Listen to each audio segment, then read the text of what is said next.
It's time I make another one of these videos again.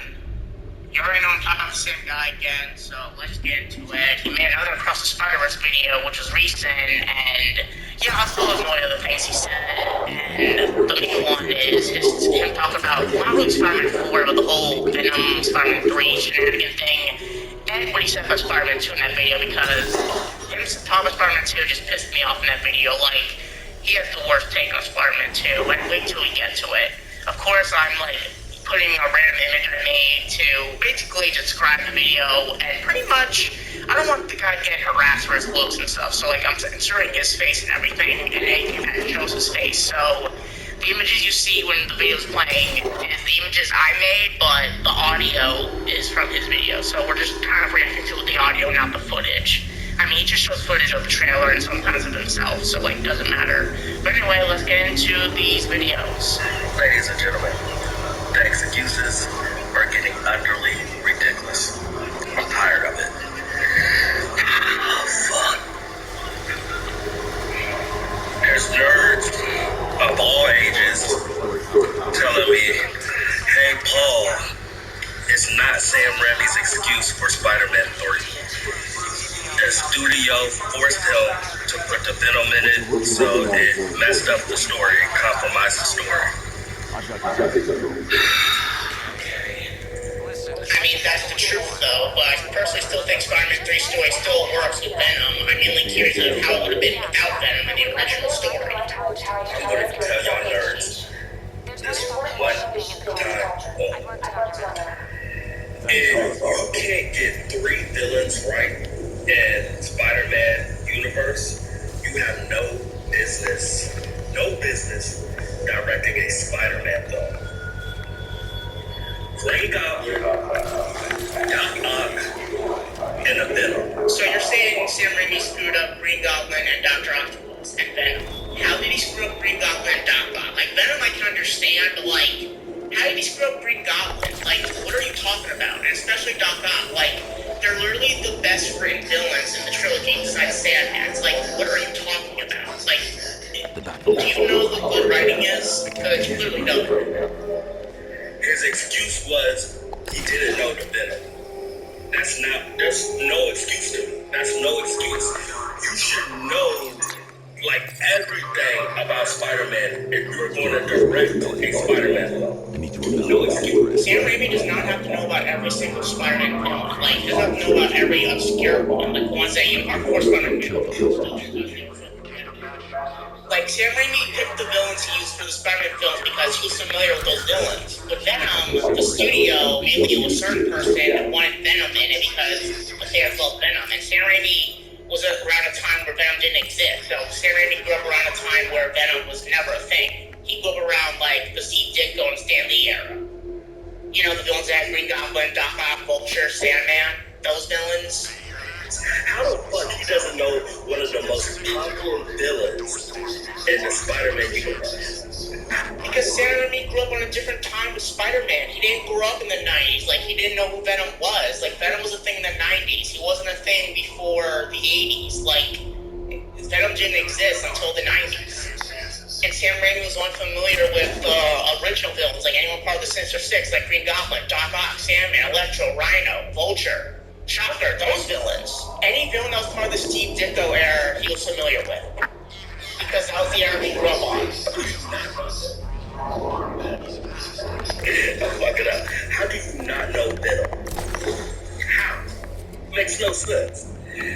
And then, even For the last time, Sam Raimi was familiar with characters like Green Goblin, Sandman, Vulture, Electro, Dr. Octopus, the Lizard, Black Cat, Kraven the Hunter. Like, he was familiar with all these classic, iconic Spider-Man villains. Yeah, Venom's iconic, but he wasn't a thing until the 90s, where these characters were around since the beginning of Spider-Man's time, even, well, yeah, through the 60s and 80s, like, before the 90s, which Venom was made. And Sam Raimi grew around a time where Venom wasn't a thing, like I said. Is it ready? I bet you're not even familiar with the new Spider-Man villains. he didn't know the character Venom. It's called Google. Send it I know back that wasn't now. really around like that, like 27 years ago. Like, you could have studied that. You read a bunch of Venom comics. Like, it's no excuse. Okay, fair criticism. Sam Raimi should have read some comics that had Venom in it, or Venom comics. Fair point. You can study something. It's like a test. If I study, you can study something. It's like a test. Fair point. You can study something years ago, but he could have studied that. He could have read a bunch of Venom comics. Like, it's no excuse. Okay, fair criticism. Sam Raimi should have read some comics that had Venom in it, or Venom comics. Fair point. You can study something. It's like a test. If I study, I possibly can pass it. But you know what he did? He didn't study, so he failed miserable. He didn't try. Actually, Sam Raimi did try his best with Venom and Spider-Man 3. Like, he did the best he could with the character. Like, he got some things accurate.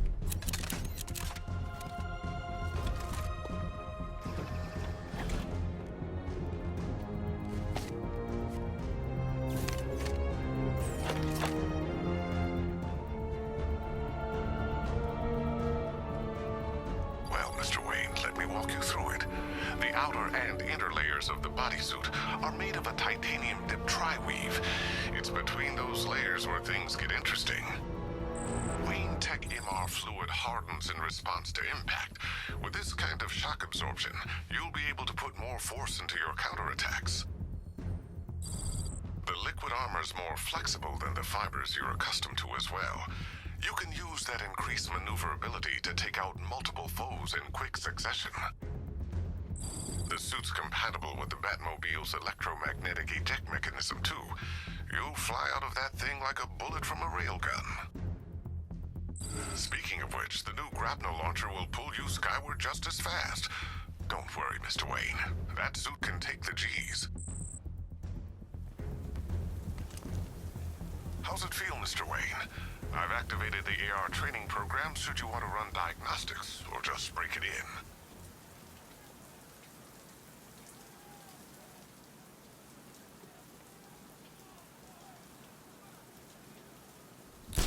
The Batmobile's powering the antenna.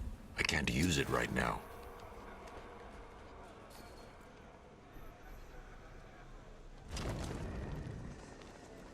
Three gunmen, one hostage. Time to put this suit to the test. What the hell was that? He's just calling backup? What's happening? Shut up! He's trying to flush us out.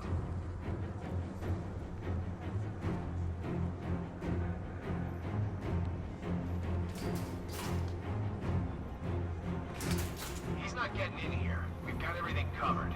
Just stay calm. The new suit is faster and more mobile.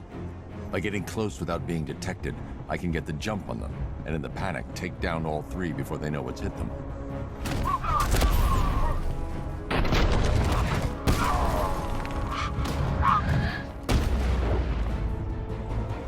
Help me!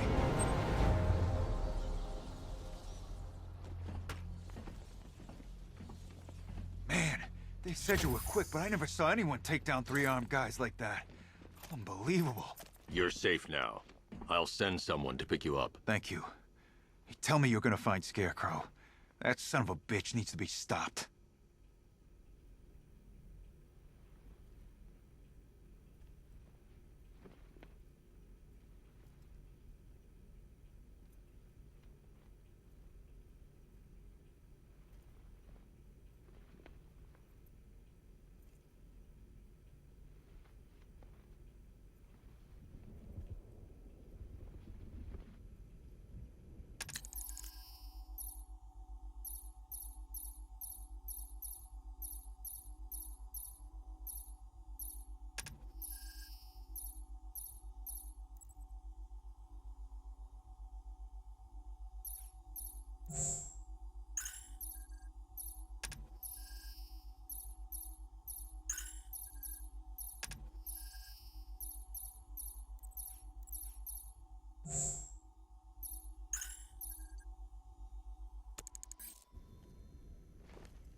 The Batmobile's powering the antenna. I can't use it right now.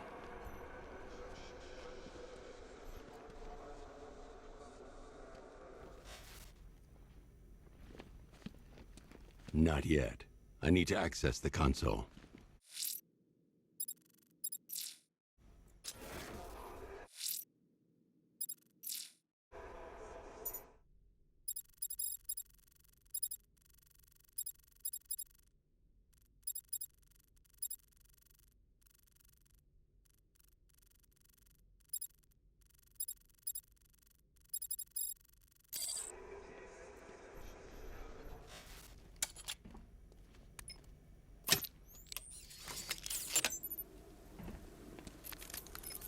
Oracle, I've attached the uplink to the microwave tower. Perfect.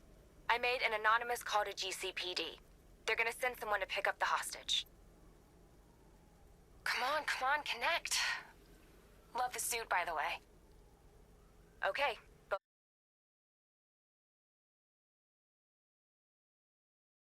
Both towers are fully on.